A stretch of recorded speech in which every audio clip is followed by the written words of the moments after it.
After every terrorist attack carried out in the name of Allah, Muslim spokesmen are paraded across all of the major news networks and given endless platforms to assure viewers that Islam is a religion of peace and tolerance. In reality, Muhammad taught his followers to promote peace and tolerance only when it's convenient, i.e., when the Muslim community is surrounded by a more powerful enemy. So, when the Muslim community was small, Muhammad promoted peace and tolerance, and the revelations he received promoted peace and tolerance. But as soon as Islam became the most powerful force in Arabia, the message suddenly changed to fight those who do not believe in Allah.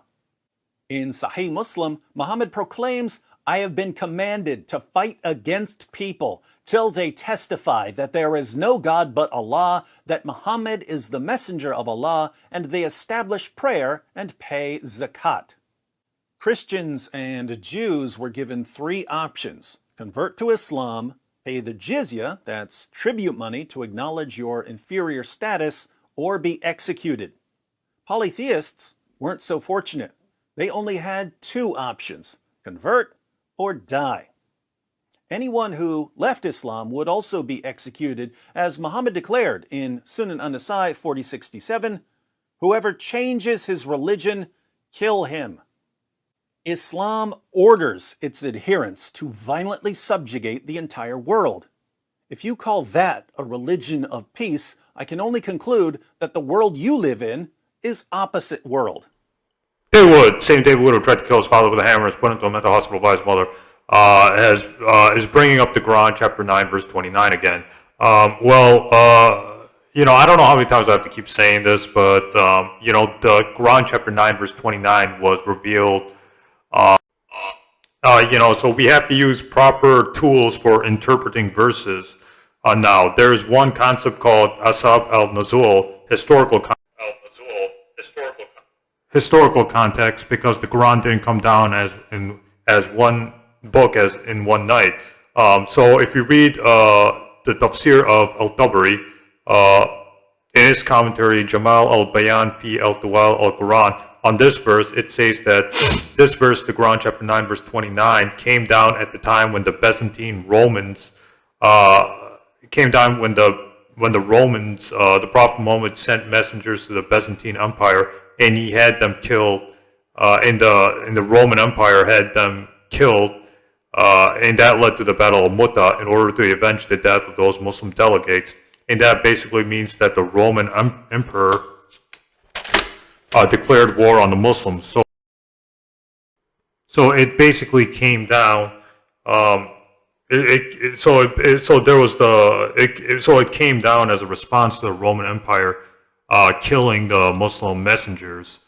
So the whole Quran chapter 9 verse 29 wasn't just started randomly. It was started because the Roman Empire killed the Muslim messengers. So that's the whole context, or the historical context, for the Quran chapter 9 verse 29, according to Tafsir Al-Tabari. So basically, to quote a Quranic verse, you need to study its context, its historical context, its context as a book, and so on. Anybody who studies the context of the Quran chapter 9 verse 29 will see when it was revealed. It was revealed during a stage when the Byzantine Romans were killing messengers of the Muslims and ambassadors. So the Muslims would send an ambassador to, modern day Syria or modern day, Palestine, and they would kill that guy. That is a declaration of war in modern society, and that was part of the context in which that verse was revealed. So it's not simple as black and white, where it says fight the unbelievers just like that. And even if you read the Hadith, there are conditions when you're supposed to fight. For example, the Hadith of the Prophet Muhammad, who said, "I've been commanded to fight people until they convert." However, the Quran chapter 9 verse 29 and that Hadith in context were revealed when there was a war between the Muslims and the pagans. And I'll get to that.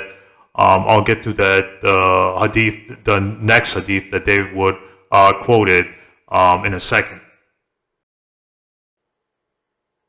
Okay, so the next Hadith that David would quoted was Sahih Muslim 22. the people is a wrong translation of the Arabic in Sahih Muslim Hadith number 22. A more correct translation from Arabic to English is found in Sunan al-Nisa, Volume 7, Hadith 3966. There, the word is translated as idolaters or pagans and not people. So the Prophet Muhammad was ordered to fight the pagans, not the non-fighting people or innocent people. So basically, this is why you can't rely on English translations of the Hadith.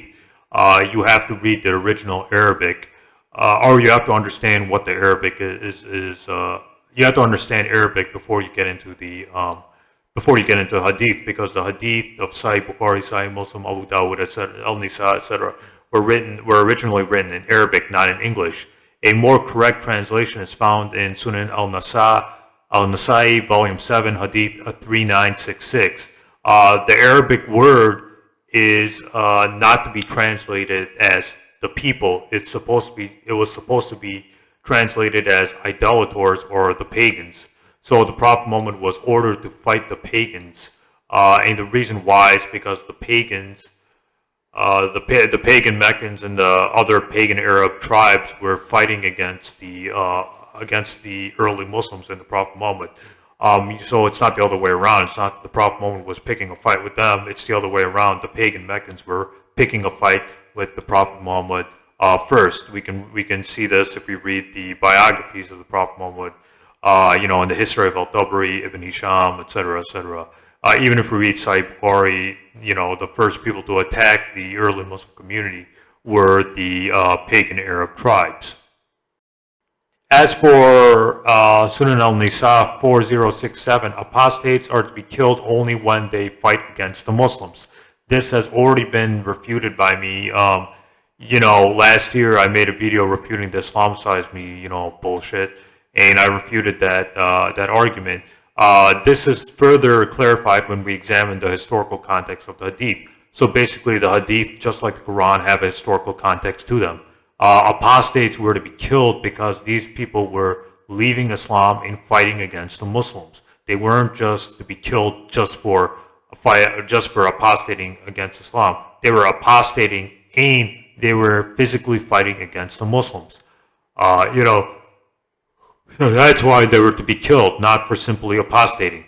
Nowhere in the Quran does it tell to kill apostates for simply leaving Islam. In fact, in the Quran, nowhere does it say to kill apostates for leaving Islam. And when we understand the historical context of the Hadith that says to kill apostates, these apostates were fighting against the early Muslims. That's why the Prophet Muhammad said, kill the apostates. Kill the apostates who leave Islam, because these people would leave Islam, join the enemies of the Muslims, and they would fight against the Muslims. So that's why it was a self-defensive measure.